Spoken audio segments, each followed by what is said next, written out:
You have bought a junk journal kit. Now what? Well, if you find yourself doing this, you've purchased a kit, you've printed it out, and now you just kind of look at it and think, oh my goodness, how am I going to decorate it? What am I going to make it into? What can I add to it to make it my own? This is the video just for you. I'm going to take you step by step on how we're going to create a journal using Chapter 1 Paper's newest kit. Their new kit is entitled Floral Ephemera 1, and then there's another one that's Floral Ephemera 2. In the Floral Ephemera 1, you will get sheets like these. In the Floral Ephemera 2, you're going to get pieces like this. Now, I'm going to be using both kits to create a journal with you together. The first thing I do is I decide, before I start printing, what do I want to print on copyweight paper? So this type of sheet is what I choose for copyweight paper. However, there is an exception. I will print out a sheet like this and then like a solid. I'm looking at it because I want to make journaling tags from it. And I think once we chop this one up and put some labels on it, or maybe some of those pieces of botanical flowers on it, it will be absolutely breathtaking. I also printed one of these on cardstock because I'm thinking, oh, let's make some clusters. It might be nice to have a little firmer piece of paper to work with. This one here, this is on copyweight paper. I also printed it on cardstock because look, it just absolutely is perfect for our cover. I have coffee dyed the back of all of my pages. I love the way coffee dyed paper looks. However, you do not have to coffee dye your pages. Here are the pages in the kit that I have not coffee dyed. They're just as gorgeous. Coffee dyed or not coffee dyed. These pages I did print on cardstock. So they're nice and firm. We can use them as tags. We can use them as pockets. We can use them to make some clusters. This one I also printed on cardstock.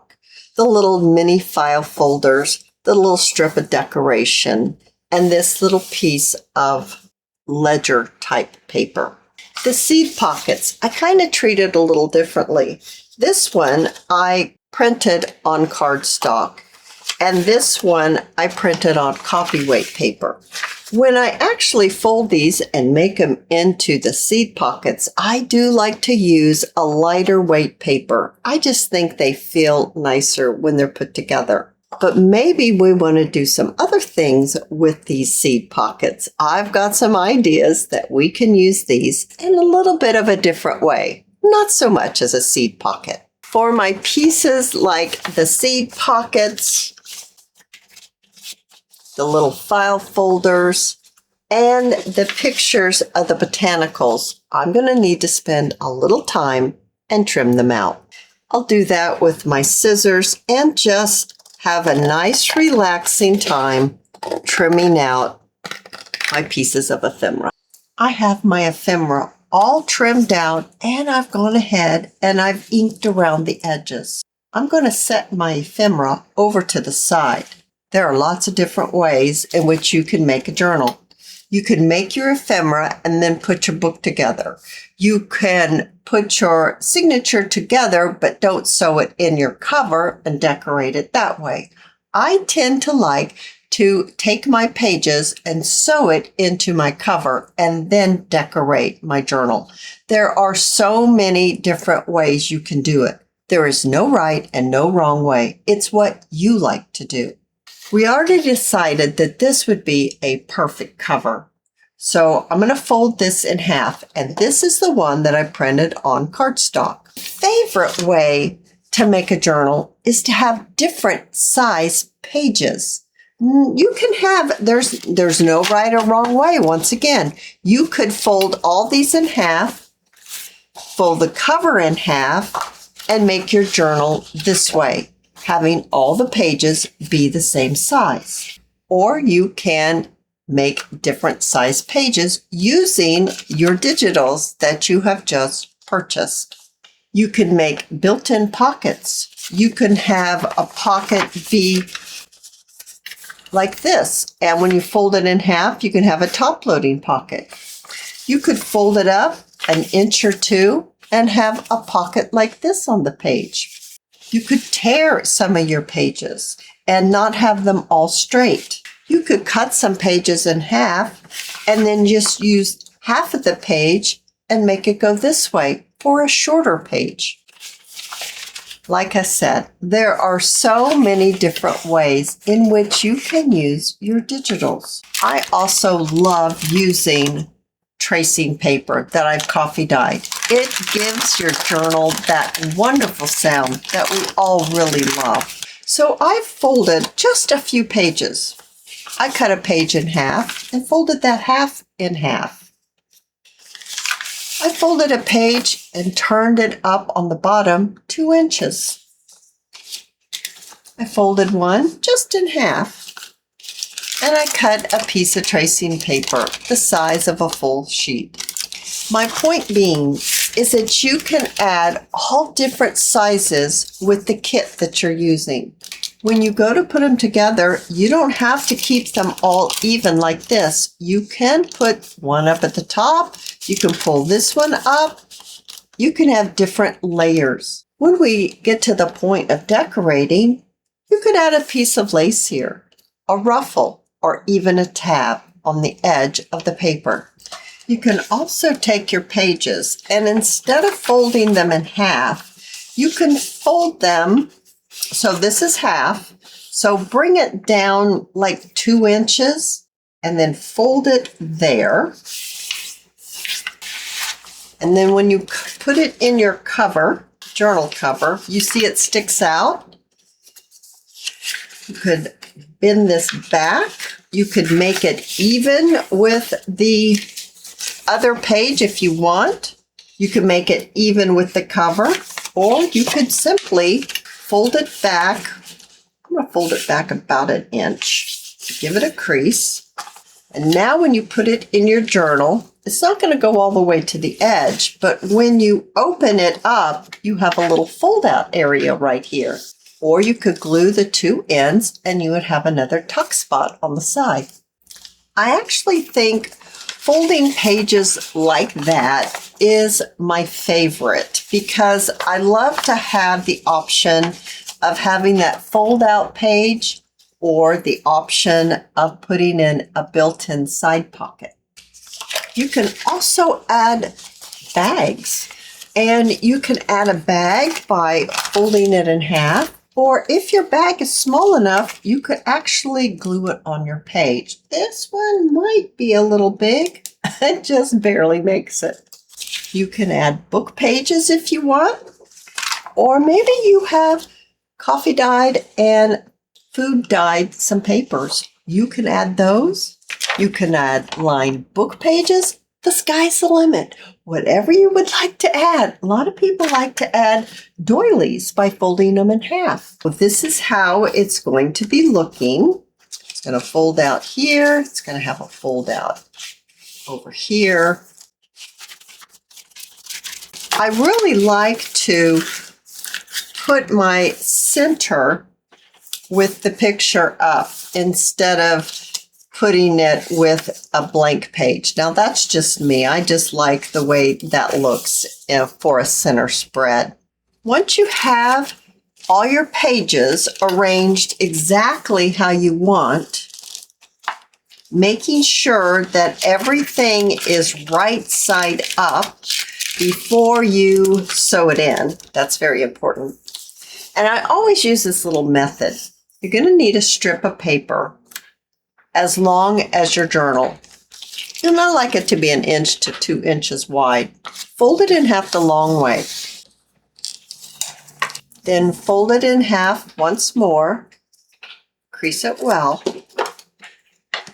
and fold it in half again, and give that a nice crease. When you open it up,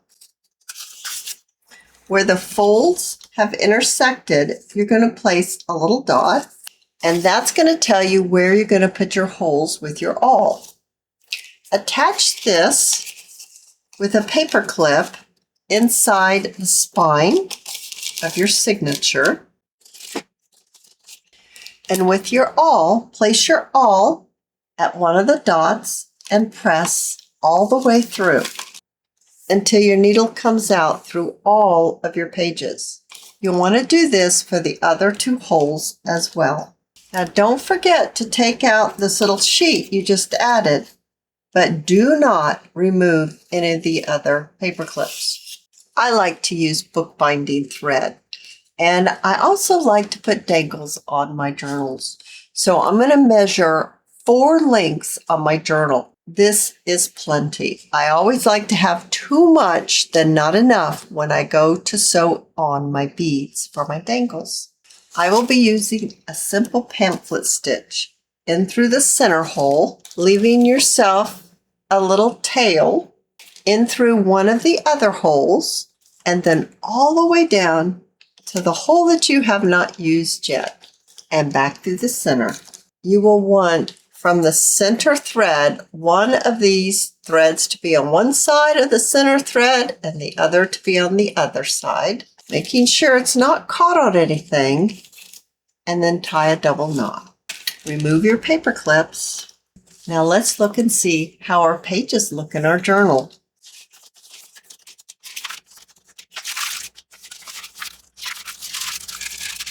Lovely. I think this will be a beautiful little journal. Now let's talk about how we want to decorate it. Remember all the pieces of ephemera that we have trimmed out and gotten ready? Well, I think I'd like to make a few clusters to go on these pages. I have one of the pages that I printed on cardstock. Earlier in the video, I said that I like to do this so that I can use it for clusters. So I think I'd like to just select a few of these, decide which ones I want to use. I have some Sari Silk from Crimson Heart Studios, and I think the color with the cover and these digitals will work beautifully together. So I'm actually going to ruffle a little bit of this on my machine. So I have a lot of things on my table now. I ruffled the Sari Silk.